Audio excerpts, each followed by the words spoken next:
Of the 26 players in Morocco's 2026 World Cup squad, 19 were born outside Morocco: France, Spain, Belgium, the Netherlands, Canada. 77% of this roster holds a birth certificate from a European country. The 6 players actually born in Morocco are the minority on their own national team, and they just drew with Brazil and are now in the round of 32, ranked 8th in the world, with the entire African continent watching. To understand this squad properly, you need to understand 2 other teams first, because Morocco did not build what they built in isolation. They built it while countries with far more resources, far more history, and far more football infrastructure were struggling to do the same thing. Japan. Speaking about building from nothing, in 1993, Japan had never qualified for a World Cup. Football was not even the country's sport. Baseball was the religion, sumo was the tradition, and football was something company workers played on weekday afternoons with no cameras. That year, Japan were 90 seconds from qualifying for their first ever World Cup. They were playing Iraq, level on the night, and a draw sent them through until Iraq scored and Japan were out. The players collapsed on the pitch. The entire country watched in silence. That night got a name that Japanese football fans still use today: the tragedy of Doha. But what came next was not grief. You could explain it as construction. Japan launched the J-League as a fully professional league that same year. They hired foreign coaches, brought in tactical ideas from Europe and South America, and began sending their best young players abroad. Not to retire at a comfortable club, but to compete at the highest level every week. 5 years after Doha, Japan were at their first World Cup. In 2002, they beat Russia for their first ever win, and the country stopped functioning for the duration of the tournament. In 2022, they finished top of a group containing Germany and Spain, 2 former world champions, coming from behind to beat both. At this World Cup, they drew 2-2 with the Netherlands, beat Tunisia 4-0, and drew 1-1 with Sweden, second in the group. They now face Brazil in the round of 32. Japan went from a country that treated football as an afterthought to a squad that beats former world champions in the same group stage. 30 years, one painful night, deliberate, patient construction. That is one way to build a football nation. Start from nothing and build everything yourself. Mexico. Japan was built from nothing, but Mexico had the opposite problem. They had everything a football nation is supposed to have: 130 million people, one of the loudest supporter cultures on the planet, the Estadio Azteca, and players competing at elite European clubs for decades, and for 24 years, they could not win a single knockout match at the World Cup. From 1994 to 2018, El Tri qualified for 7 straight World Cups and lost in the round of 16 every single time. The opponents changed every tournament. Germany one year, Brazil the next, Argentina twice. The result never changed. Mexican fans gave it a name: El Quinto Partido, the 5th game, the quarterfinal that always stayed out of reach. Then Qatar 2022 arrived and Mexico did not even face the wall. They went home in the group stage for the first time in 44 years. The streak of 7 consecutive round of 16 appearances ended not with a breakthrough but with an early exit that felt worse than all 7 losses. Now they are co-hosts, and they won all 3 group games. Beat South Africa 2-0 at the Azteca, beat South Korea 1-0, dismantled Czech Republic 3-0, 9 points, 6 goals scored, 0 conceded. First team in the entire tournament to clinch knockout football. Guillermo Ochoa, 39 years old, came on as a substitute in the final group game, and the whole Azteca sang his name. The man is at his 6th World Cup. El Quinto Partido used to be a wall they hit alone. The round of 32 is at the Azteca. If they win that, the round of 16 is also in Mexico. The wall now has 100,000 people pushing behind it. 2 countries, 2 completely different problems. Japan built a football culture from a single heartbreak. Mexico had a football culture and spent a generation walking into the same ceiling. Both of them are doing something at this tournament that makes no logical sense on paper, and yet neither of them is the most not normal squad here. Morocco. Come back to those 19 players. Achraf Hakimi was born in Madrid. He grew up in Spain, came through Real Madrid's youth academy, and is now the captain of Morocco. Arguably one of the best right back in world football. Someone who presses forward like a winger and tracks back with a defender's discipline. He won the Champions League with PSG this season. Everything Morocco builds going forward flows through his flank. Brahim Diaz was born in Malaga. He came through Real Madrid's academy, played 1 senior game for Spain, and then switched his allegiance to Morocco in 2024. At AFCON 2025, he became the first player in the competition's history to score in every group game and continue into the knockouts, 5 goals in 5 games. He is now Morocco's creative engine, the player Hakimi is running onto, the one who sets the tempo of everything they do in attack. Sofian Amrabat was born in Woudenberg, the Netherlands. He grew up Dutch, played through Dutch youth football, and chose Morocco. At the 2022 World Cup, he put in one of the most complete midfield performances the tournament has seen, specifically in the game against Portugal, where he essentially erased their midfield from the match. pitch. And then there is Ayoub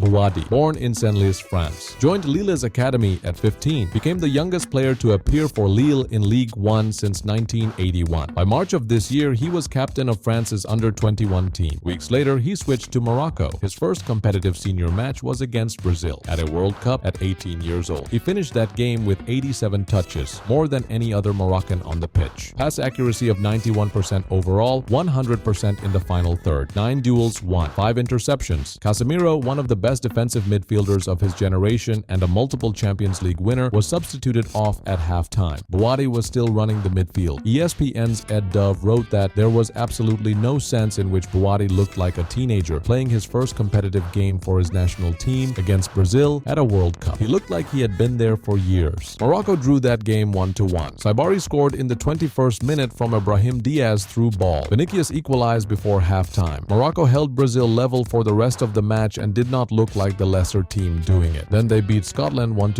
Saibari again, this time in the first minute and 12 seconds, the fastest goal of the tournament. Then they beat Haiti 4-2, coming from behind twice to close it out late. Group C finished, Brazil first, Morocco second. Their round of 32 opponent is the Netherlands, the same Netherlands that just beat Sweden 5-1 and finished top of Japan's group, the same country where Sofiane Amrabat grew up, where several of Morocco's squad were raised, trained, and developed in European academies before choosing a different flag. Now here is the detail that ties the whole thing together. Lamine Yamal, Spain's teenage superstar, the player who lit up Euro 2024 and is one of the most exciting footballers alive. His father is Moroccan. By eligibility, he could have represented Morocco. He chose Spain. Spain's best young player was, by blood, available to Morocco. Morocco still found 19 others who said yes. That is what makes this squad different from every other team at this tournament. Japan built their football culture over 30 years. Mexico have been trying to break a generational curse on home soil. Both of those stories are real and both of them matter. But Morocco assembled a squad from a diaspora scattered across Europe, players who were trained in French academies, Dutch youth setups, Spanish clubs, and convinced them that the flag they wanted to play under was the one their families came from. France trained Bouadi, Spain trained Diaz, the Netherlands trained Amrabat. Morocco called, and all three of them answered. That is not a football story, that is something bigger than football. Morocco, Japan, Mexico. One built everything from a single night of pain. One has had everything and is finally breaking through on home soil. And one built a squad by going into the academies of Europe and finding the players that Europe trained but never fully claimed. The World Cup always has favorites, teams with the budgets, the depth, the decades of infrastructure. These three did not build any of that the conventional way. Morocco in particular built something that no transfer fee can buy and no academy system can manufacture. A generation of players who looked at two passports and chose the one that felt like home. The Netherlands are waiting in the round of 32. And if we are being real, Morocco are not going there to see what happens. They are going there to win. Speaking of being real, we are being real about every best player at this World Cup in this video right here.